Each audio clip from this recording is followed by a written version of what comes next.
Hey yo, what it do? NLH Crew, welcome back to another video, and today I have a more in-depth analysis vid planned for y'all today.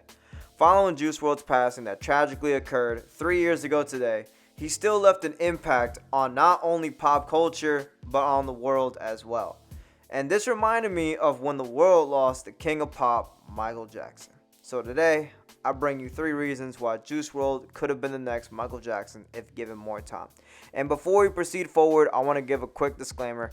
I'm not by any means saying that Juice WRLD it could have been as lit as Michael Jackson, could have surpassed him in any way. Essentially what I'm trying to go out with this video is that I'm trying to say he could have been on par, if not a notch or two below Michael Jackson, due to the impact that these two had throughout their careers, whether it be in their primes, whether it be after their passing, or so on and so forth. So I just want to get that out the way. No disrespect to Michael Jackson. I'm just here making a analytical video. I'm going to leave an argument, and I'm going to leave it for you guys, the audience, to decide down below. So without any further ado, let's jump into it. I'm already done here, have your thought back.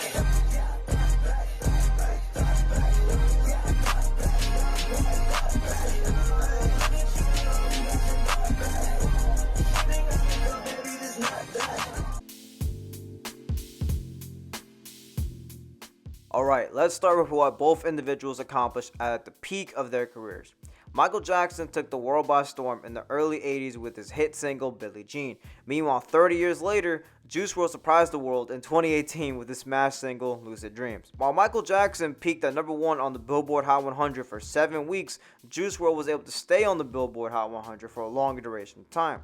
Billie Jean stayed on the charts for 25 weeks, while Lucid Dreams stayed on the Billboard for 48 weeks. Now, I can already see the argument being made with, oh, but Juice WRLD had the whole social media advantage on his side. Oh, but he had this, and this. Oh, he was on SoundCloud. Oh, Spotify. This. Okay, I can see that, and that is definitely true. However, Michael Jackson also had the advantage of being able to start at a very young age. Whether it be when he was in the Jackson 5 in the 60s, or when he branched out and became a solo artist in the 80s. Either way, both artists had their own advantages that helped them succeed. Juice WRLD had the whole being able to be socially active on Instagram, Twitter, SoundCloud, Spotify. But Michael Jackson was going at it before he was even 10. And he was able to do this for a long duration of time. He kept it going until he tragically passed away when he was 50. But think about it like that. He had 20 plus years, 30 plus years experience in the game. So either way, Juice WRLD had his advantage with social media, but Michael Jackson had the more reps. He was able to keep it going for a long duration of time. So that's my first argument. Now that we discussed their best work from the singles perspective, let's dig deeper by viewing portions of their work, their albums. Michael Jackson released his first album following his departure from the Jackson 5 Off the Wall, which released in 1979. 20-year-old Michael set the tone for his solo career as Off the Wall peaked at #3 on the Billboard 200 while charting for 193 weeks. Meanwhile, 20-year-old Juice WRLD was trying to capitalize on the momentum that his debut album, Goodbye and Good Riddance, had previously garnered. Juice WRLD then followed up and released Death Race for Love, which charted on the Billboard 200 for 193 weeks, which is the same amount that Off the Wall gained, but peaked at #1 on Billboard for 2 weeks. As you can see here, both parties involved charted for the same amount of weeks. However, Juice WRLD was able to peak higher on Billboard than Michael did, even if it was for a short period of time.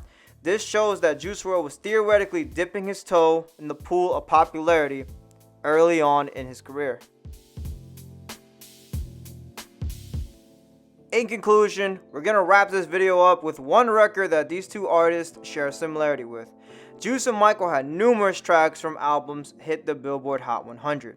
Michael Jackson had 4 tracks from Off the Wall, which were all in the top 10 on Billboard. However, following Juice WRLD's passing, Legends Never Die releases 1 year later and has 5 tracks all get in the top 10 on Billboard, joining the company of artists such as the Beatles and Drake. It is quite astonishing to see Juice WRLD was able to put himself in company with top tier artists even in the afterlife. It truly goes to show that legends never die. With all that being said, I hope I was able to provide an argument for both artists. A lot of research and planning went towards this video, so if you guys give us a like, comment, subscribe as always, that would be greatly appreciated. Thank you guys for making it all the way to the end of the video. If you guys made it all the way to the end, comment down below 999 or King of Pop, whichever one you like to do, or just comment down NLH to go because you just love NLH media in general. But with all that being said, NLH, never lose hope. I'm gonna see y'all in the next video. Peace. Yo, hey, they told me never lose hope. Hey, they told me never sell my soul. Hey, I'm about to roll another